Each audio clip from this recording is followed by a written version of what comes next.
And a story about Ryanair, who are not impressed, it seems, with the new travel restrictions. Leo, there's been a little bit of social media activity, I believe. Yeah. So Ryanair, who have a tradition of doing quite pithy, funny, well put together tweets. I wish they put that much attention into their airline service, but they obviously they're furious at the government's restrictions on travel, and I can understand, because scientists have actually recommended that travel restrictions are lifted so that Omicron can spread. And also Omicron's here. So there's no point trying to restrict it. It's, we're shutting the door after the horse is bolted. But basically they posted a tweet that went viral about comparing the UK's COVID alert to the Tory party's party. We got it there. Yes, party, it's quite funny. It starts with a small gathering with wine and cheese.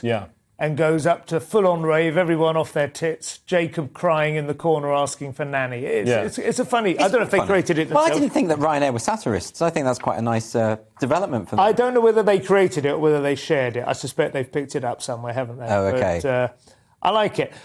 I hate flying Ryanair because you are treated like cattle, but you understand it's incredibly cheap. I mean, when you remember how much flying you... Well, they're also deceitful. Like last time I flew... you wanted to wear shoes. Oh, sorry, that's an extra £80. Oh, you want to sit next to your family? Well, they do stuff like to sit together. You've got to pay an extra £8 just to sit. It's like all you're paying is bribing them to not be terrible people and move you around on a little seat chart. You're not getting any extra service. Do you not feel like the whole of the airport, like military-industrial complex, has been kind of reconfigured, I suppose, post 9/11, but they've taken the opportunity to so thoroughly humiliate you, to subject you to such abject torture, take your shoes off and just standing while somebody tests your bag for cordite. And then you're released into this shopping area where you're desperate to try and reassert your agency by spending a couple of £100 on perfume or something. I'm sure that's what's going on. And there's various levels of bureaucracy, and if you miss, if you don't cross a T on one little bit, then they fine you £80. I got fined.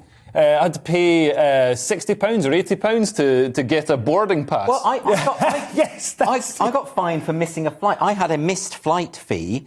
And, of course, what I didn't realise, because I was so gullible at the time, is that I could have simply just gone away and booked another flight online. But I gave my money over because they were so convinced. They're con artists, basically.